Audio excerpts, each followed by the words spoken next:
1989, a 26-year-old stockbroker discovered something that should not have worked. If you call a complete stranger and sound confident enough, they will buy almost anything. His name was Jordan Belfort. His firm was called Stratton Oakmont. And the trick he industrialized inside a small office building on Long Island did not die when he went to prison. It just moved platforms. The exact same psychological mechanism that powered one of the largest stock frauds of the 1990s is running right now, today, inside group chats most people have never heard of. This is how the trick worked then, and exactly how it still works now. Stratton Oakmont was not a sophisticated operation. It was a room full of young, aggressive salesmen, many with no financial background at all, no licenses worth mentioning, some barely out of their teens, working from a script, dialing strangers off a phone list, applying relentless pressure until the stranger said yes. Belfort called it creating the sense of immediacy. The salesman called it closing. The product was penny stocks, tiny, often nearly worthless companies trading for pennies a share. Belfort and his inner circle would quietly acquire enormous blocks of these shares for almost nothing. Then the boiler room would go to work, calling thousands of ordinary people, retirees, small investors, people with no idea what a penny stock even was, and convincing them to buy in. As demand from these new buyers pushed the price upward, the original holders, Belfort and his partners, began selling their own shares into that rising demand. Quietly. While the salesman kept new buyers excited and holding on for more, the mechanism has a name: pump and dump. Step 1. Acquire a large position in a worthless or nearly worthless asset while the price is still low. Step 2.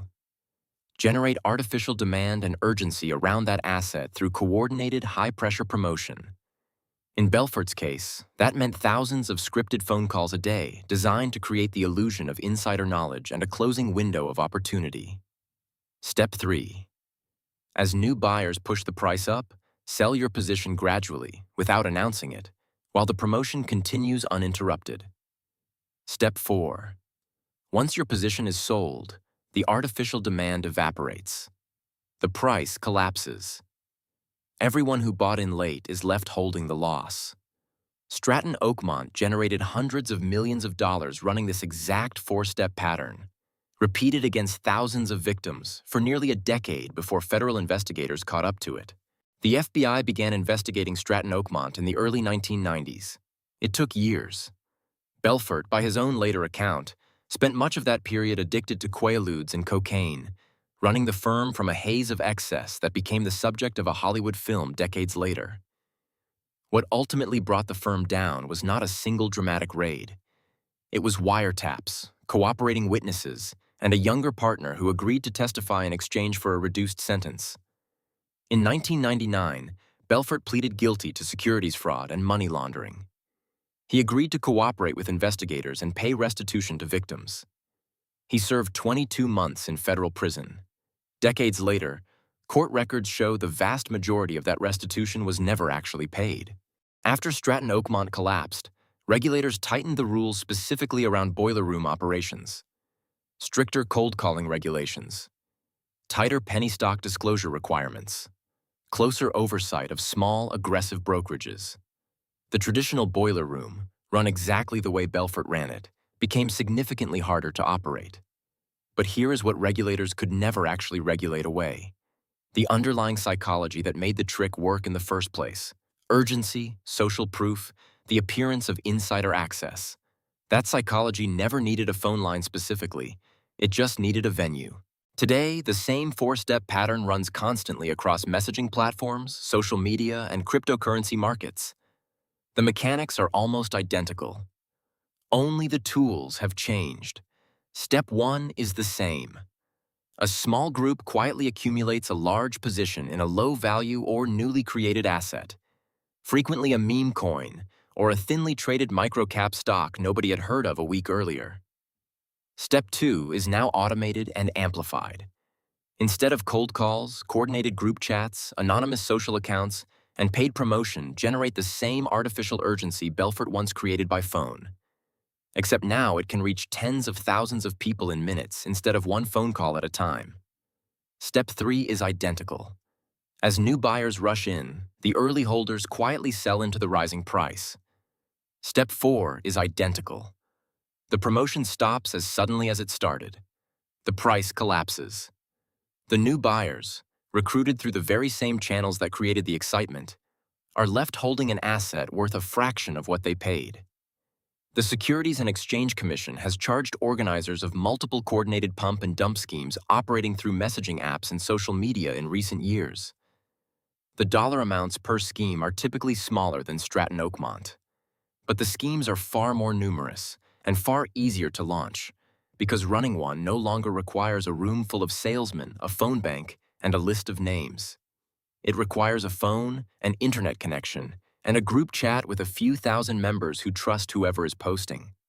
In some documented cases, organizers have built audiences of tens of thousands of followers specifically to run this pattern repeatedly, building credibility with smaller, honest calls first, then using that trust to execute one large coordinated pump before disappearing from the platform entirely and starting again somewhere else under a new name. Belfort needed a physical office and dozens of employees to reach thousands of victims. A single coordinated post today can reach that many people before most of them have finished their morning coffee. Strip away the phones, the trading terminals, the cryptocurrency, the 3.5 decades. What remains is identical in every single case. Someone you do not personally know creates urgency. They suggest they have access you do not have. They imply that hesitation means missing out entirely. Belfort's salesman called it creating the sense of immediacy. Modern pump groups call it FOMO. It is the exact same psychological lever, pulled by a different generation, using completely different tools. The trick was never really about stocks or coins or phone scripts. It was always about exploiting one specific human instinct, the fear of being the only person who did not get in early. Regulators can close a boiler room. They can fine a brokerage. They can send a stockbroker to federal prison for 22 months. What they cannot do is regulate human psychology out of existence. Greed and fear of missing out do not respond to subpoenas. Which is why, more than 3 decades after a 26-year-old stockbroker discovered this worked, it is still working, on a different platform, against a different generation.